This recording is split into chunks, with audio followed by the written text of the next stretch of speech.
झारखंड की एक सच्ची घटना जहां एक बहन को मार कर खा गए 7 भाई। आइए जानते हैं। एक राजा के 7 बेटे और एक बेटी थी जो खुशी खुशी अपना जीवन बिता रहे थे। 7 भाई बहनों में इकलौती छोटी बहन बहुत ही शांत स्वभाव की और आज्ञाकारी और संस्कारी थी। उनमें सबसे बड़े भाई का विवाह हो चुका था। सातों भाइयों में सबसे छोटा भाई एक आंख से अंधा था। छोटे भाई के दिल में अपनी इकलौती बहन के लिए बड़ा प्यार और लगाव था। एक दिन बड़े राजकुमार अपनी पत्नी और अपने छोटे भाइयों को साथ लेकर अपने खेतों में काम करने चले गए। क्योंकि उस जमाने में खेती बाड़ी आपसी सहयोग से हुआ करती थी। सभी लोग खेतों में काम करने जाने से पहले अपनी छोटी बहन को खाना बनाने का आदेश देकर घर से निकलते हैं। सातों राजकुमार की बहन अकेले घर पर खुशी खुशी सबके लिए खाना बनाने के लिए जंगल से सरौटी साग को तोड़ कर लाती है और बड़े प्यार से सरौटी साग की सब्ज़ी बनाने से पहले बैठी सब्ज़ी फल आदि को काटने का जो औजार होता है उससे साग को काटने लगती है। इसी दौरान वह अपनी उंगली भी काट बैठती है और रक्त की एक तेज़ धार निकलने लगती है जिससे उसका पूरा हाथ खून खून हो जाता है। तब राजकुमारी सोचने लगती है कि क्या करूं? अगर घर के दीवार में खून को पोंछूंगी तो भैया लोग देख लेंगे और चिंता करेंगे, और यदि अपने कपड़े से पोंछूंगी तो भाभी खून लगा कपड़ा देखकर खाना नहीं खाएंगे। राजकुमारी इस डर से सब्जी पकाने वाले छाता साग में सारा खून पोंछकर खून को बहने से रोकती है। फिर इसी खून लगे साग को सब्जी बनाती है। जब उसके सारे भाई और भाभी अपने खेतों से लौटते हैं तो छोटी बहन की हमेशा की तरह सभी के लिए साफ थाली में खाना और मिट्टी के लोटे में पीने के लिए पानी देती है, और सभी एक साथ खाना खाते हैं और पके हुए साग को खाकर खाने की जमकर तारीफ करते हैं। और वे सब अपनी बहन से पूछते हैं कि बहन, तुम्हारे द्वारा बनाया हुआ ये साग बहुत बार खाए हैं, परंतु आज की बनी सब्जी का स्वाद बहुत अद्भुत लगा। बताओ ना, कैसे और क्या क्या मिलाकर इतना स्वादिष्ट सब्जी बनाई हो? पहले तो राजकुमारी डर से सहम गई कि कहीं भाइयों को पता न चल जाए कि मेरे हाथ की उंगली कट गई है। फिर भी वह थोड़ा सोचकर बोलती है, कुछ नहीं भैया, जैसा हमेशा की तरह पकाती हूँ वैसे ही बनाई हूँ। राजकुमारी अगले दिन सातों भाइयों के अनुरोध पर फिर से एक बार वही छाता साग की सब्जी बनाती है, परंतु भाइयों को पिछले दिन के जैसा स्वाद नहीं मिलता। फिर ऐसा ही अनुरोध 3-4 बार हुआ, लेकिन खून लगे साग का स्वाद उनके मन मस्तिष्क से उतर ही नहीं रहा था। असलियत जानने की जिज्ञासावश सातों भाई और भाभी ने उससे उस दिन के खाना बनाने का तरीका जानने का जिद करने लगे। मजबूरन राजकुमारी को सारी घटना बतानी पड़ी। सच्चाई मालूम पड़ने पर पांचवा भाई, जो बहुत ही लालची किस्म का था, उसने बाकी भाइयों से कहा कि बहन का खून इतना स्वादिष्ट लगा तो इसका मांस कितना स्वादिष्ट होगा। यह बोलकर सभी भाइयों के बीच चर्चा करने लगता है। सबसे छोटे भाई को छोड़कर बाकी भाइयों ने राजकुमारी को मारकर उसका मांस खाने को राजी हो गए। मांस खाने की सोचकर उन सभी के मुंह से लार टपकने लगती।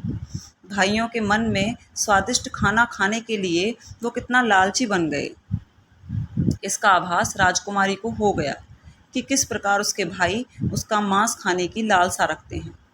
एक दिन सातों भाई शिकार खेलने के बहाने राजकुमारी को लेकर घने जंगल में चले जाते हैं, जहां पूर्व से निर्मित 4 केंद के वृक्षों पर बने मचान के नीचे पहुंचते हैं, जिस पर अपनी बहन को यह झूठ बोलकर चढ़ने के लिए बोलते हैं कि इस मचान पर जंगली जानवर तुम पर हमला नहीं कर सकेंगे। इस प्रकार सातों भाई अपनी बहन को मचान पर बैठाकर अपना अपना धनुष लेकर शिकार करने का ढोंग करके चले जाते हैं। तब राजकुमारी को पूरा आभास हो चुका था कि आज उसकी आखिरी दिन है, लेकिन वह चाहती थी कि उसके भाइयों की इच्छा पूर्ण हो, इसलिए वह भी मचान पर जाकर बैठ जाती है। फिर सभी भाई केंद के वृक्ष पर बने मचान से कुछ दूरी पर स्थित टोंगरी यानी छोटी सी पहाड़ी पर अपने अपने धनुष बाण के साथ पहुंचते हैं। और एक चट्टान पर बारी बारी से अपने बाणों को तेज धार प्रदान करते हैं। टोंगरी के ऊपर सबसे पहले बड़ा भाई अपने तीर का चट्टान में धार करता है और अपनी बहन पर धनुष से निशाना लगाकर तीर छोड़ता है। तभी राजकुमारी पूरी बातों को समझ जाती है कि भाइयों का क्या इरादा है, और अपनी मातृभाषा में गीत को गाने लगती है। बिंदु बिंदु दादा छाती ताइक ताइक, अर्थात जान से ही मारना है दादा साहब तो तीर को सीधे छाती में वार करो, इधर उधर तीर क्यों चला रहे हो। फिर सभी भाई बारी बारी से अपने तीर के धार को तेज करते हैं और राजकुमारी पर निशाना लगाकर तीरों को छोड़ते हैं। छहों भाइयों का निशाना खाली जाता है और सातवां भाई, जो सबसे छोटा था, वह तीर चलाने से इनकार कर देता है, क्योंकि उसे अपनी छोटी बहन से बहुत लगाव था। धनुष बाण चलाने में सातों राजकुमार में सबसे निपुण वही था। राजकुमारी जानती थी कि उनके सातों भाइयों में सबसे छोटा भाई बाकियों की तरह लालची नहीं है। छहों भाई छोटे भाई पर पूरा दबाव डालते हुए आदेश देते हैं, अगर यह तीर नहीं चलाएगा तो बहन की तरह उसे भी मार देंगे। फिर छोटा राजकुमार उदास मन से तीर को थोड़ी सी धार कर दूसरी दिशा में तीर को छोड़ने की कोशिश करता है और तीर को धीरे से छोड़ता है। राजकुमारी हर बार की तरह इस बार भी वही गीत गाती है, बिंदु बिंदु दादा छाती ताइक ताइक। इतने में छोटे भाई का तीर सीधे राजकुमारी के सीने को भेद देता है और राजकुमारी की आत्मा शरीर से अलग हो जाती है और उसकी आत्मा उसी स्थान पर भटकने लगती है।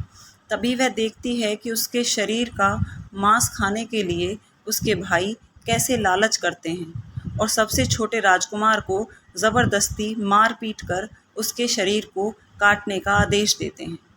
बहन के मांस को पकाने के लिए बहुत सारी सूखी लकड़ी लाने के लिए छोटे राजकुमार को जंगल भेजा जाता है। छोटा भाई जंगल में खोज खोज कर ढेर सारी लकड़ी जमा करता है और सोचता है कि कैसे इतने सारे लकड़ी को लेकर जाऊंगा। दादा जो रस्सी दिए हैं वो भी 60 टुकड़ों में दिए हैं। उन्हें जोड़ने पर भी यह रस्सी इन लकड़ियों को नहीं बांध पाएगी। देर होने के डर से राजकुमार उदास होकर रोने लगता है और उसकी आंखों में आंसू धरती में गिरने लगते हैं। वह अपनी बहन को याद करके रो ही रहा होता है कि तभी एक नाग देवता वहां आते हैं और पूछते हैं, क्यों रो रहे हो राजकुमार। और इधर उधर देखता है किंतु कोई भी नज़र नहीं आता। फिर राजकुमार को नाग देवता दिखते हैं और राजकुमार नाग देवता को अपनी पूरी आप बीती सुनाते हैं। फिर नाग देवता उसे कहते हैं, मैं लकड़ी में रस्सी की भांति लिपट जाता हूँ और तुम जैसे ही लकड़ी वहाँ रखोगे तो मैं धीरे से निकल जाऊँगा। और राजकुमार ऐसा ही करते हैं। सभी बड़े भाई यह देखकर चकित रह जाते हैं कि कैसे उनका छोटा भाई रस्सी के 7 टुकड़े होने के बावजूद जंगल से इतनी सारी लकड़ी लेकर आ जाता है। तत्पश्चात वे लोग अपने छोटे भाई को पानी लाने के लिए एक घड़े में 7 छेद करके भेज देते हैं। छोटा राजकुमार पानी लाने के लिए एक डांडी छोटा कुएं में जाता है और घड़े में पानी भरता है, परंतु उसमें छेद होने के कारण सारा पानी गिर जाता है और राजकुमार वहीं बैठकर सोच सोच कर रोने लगता है कि बिना पानी के वापस जाऊंगा तो बड़े भैया लोग मारपीट करेंगे। यह सारी घटना को दाढ़ी में मेंढक, केकड़ा और मछली सुन व देख रहे थे और वे तीनों राजकुमार को रोता देखकर पूछते हैं, क्यों रो रहे हो। फिर राजकुमार उन्हें अपनी आपबीती विस्तार से बताता है और कहता है कि मैं अपनी प्यारी बहन के शरीर का मांस कैसे खा सकता हूँ, मैं नहीं खाऊंगा तो बड़े भैया लोग मारपीट करेंगे। तब मेंढक कहता है, तुम परेशान मत हो, हम सब मेंढक घड़ा के छेद से चिपक जाते हैं। फिर मछली और केकड़ा बोलते हैं कि तुम हमें लेकर चलो, तुम्हारे भाई जब राजकुमारी के मांस को खाएंगे तब तुम मछली को खाना और जब वो हड्डी खाएंगे तब तुम केकड़े को खाना। बड़े भाइयों को शक भी नहीं होगा। फिर राजकुमार ने बिल्कुल वैसा ही किया जैसे केकड़े और मछली ने कहा था। रात को जब राजकुमारी का पका हुआ मांस खाने को परोसा गया तब बड़े भाइयों से छुपाकर वह मांस को दीमक के टीले में डाल देता है और समय बीतने पर वहाँ बांस का एक बड़ा सा बूंदा यानी झुंड उगता है। उस घटना के वर्षों बाद एक भीख मांगने वाला जोगी वहीं बासोंदा के पास से गुजर रहा होता है और वह सुंदर सुंदर बांस के बूदे को देखकर सोचता है, अगर इतने सुंदर बांस से केंद्रा एक वाद्य यंत्र है, वो बनाया जाए तो कितना सुरीली धुन निकलेगी। उसी क्षण बांस से आवाज आती है, ना काट काट रे जोगी ई तो लागे भैया रोपल बांस। जोगी फिर से बांस को काटने लगता है। जोगी इसी उद्देश्य से एक मोटा बांस का टुकड़ा काट कर ले जाता है कि इस बांस की आवाज़ इतनी सुंदर है, यदि केंद्रा बनाएंगे तो कितना मधुर आवाज़ निकलेगा। और जोगी इस बांस से एक सुंदर केंद्रा का निर्माण करता है। उस केंद्रा से इतनी मधुर ध्वनि निकलती है कि जोगी जहाँ जहाँ भी इसे बजाता है, उसकी ध्वनि से लोग मंत्रमुग्ध हो जाते थे। एक दिन जोगी घूमते घूमते बड़े राजकुमार के घर पहुँचता है और अधिक धन के लालच में जोगी जोर जोर से केंद्रा बजाना शुरू करता है, परंतु इस बार केंद्रा का मीठा सुरीला स्वर कर्कश हो जाता है और जब भी जोगी कुछ नया धुन बजाने की कोशिश करता है, बार बार एक ही धुन निकलता है, ना बाज रे केंद्रा ई तो लागो मोर दुश्मन कर घर। बार बार यही धुन निकलने पर बड़ा राजकुमार मारपीट कर जोगी को अपने घर से भगा देता है। ऐसे ही घूमते घूमते जोगी हर भाई के घर जाता है, लेकिन हर बार की भांति वही धुन ना बाज रे केंद्रा ई तो लागो मोर दुश्मन का घर बजाता है। यह धुन सुन सारे भाई जोगी को डांट डपट कर भगा देते हैं। सबसे अंत में जोगी छोटे राजकुमार के घर पहुंचता है।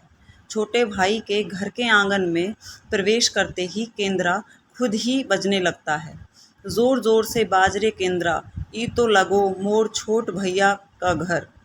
बड़ा ही मधुर मीठे स्वर का धुन सुनकर छोटा राजकुमार चंद्राकर मोहित हो जाता है और यह धुन सुनकर छोटे राजकुमार से रहा नहीं गया और जोगी से केंद्रा की मुंह मांगी सोने की मोहरें देकर उसे खरीद लेता है तथा जोगी को अच्छे से मेहमान नवाजी कर अच्छे से विदा कर दिया जाता है। धीरे धीरे समय बीतता है और छोटे राजकुमार अपने काम से कुछ दिनों के लिए बाहर जाते हैं।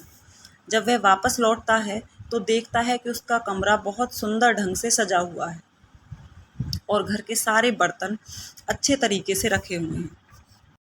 तब छोटा राजकुमार सोचता है कि हमेशा मेरे कमरे की साफ सफाई घर के नौकर ही करते हैं, लेकिन कभी भी इतना सुंदर सजाया नहीं गया है। फिर राजकुमार अपने नौकरों से पूछताछ करते हैं कि मेरे कमरे को इतना सुंदर किसने सजाया है। नौकरों ने मना करने पर राजकुमार सोचते हैं शायद कोई भाभी आई होगी और मेरे कमरे को सजा गई होगी। जब भी राजकुमार घर से बाहर काम के लिए जाते, यही घटना हर बार देखने को मिलती और लगातार होने के कारण राजकुमार के मन में जानने की जिज्ञासा उमड़ने लगी कि आखिर मेरे घर को इतने सुंदर ढंग से कौन सजावट करता है। वह अपने भाइयों तथा भाभियों से भी पूछता है और वे लोग भी सजावट करने की बात से साफ इनकार कर देते हैं। एक दिन राजकुमार सच्चाई पता लगाने के लिए किसी काम का बहाना कर बाहर जा रहे बोलकर निकलते हैं और छुपकर पुनः वापस आकर अपने कमरे में रखे खजूर के गोल मोटे हुए चटाई के अंदर छुप जाते हैं।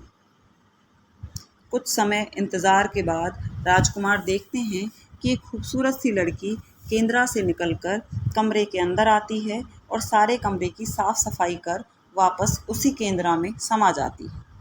यह देख राजकुमार की आंखें खुली की खुली रह जाती हैं, क्योंकि उस लड़की की शक्ल राजकुमार की छोटी बहन के जैसी होती है।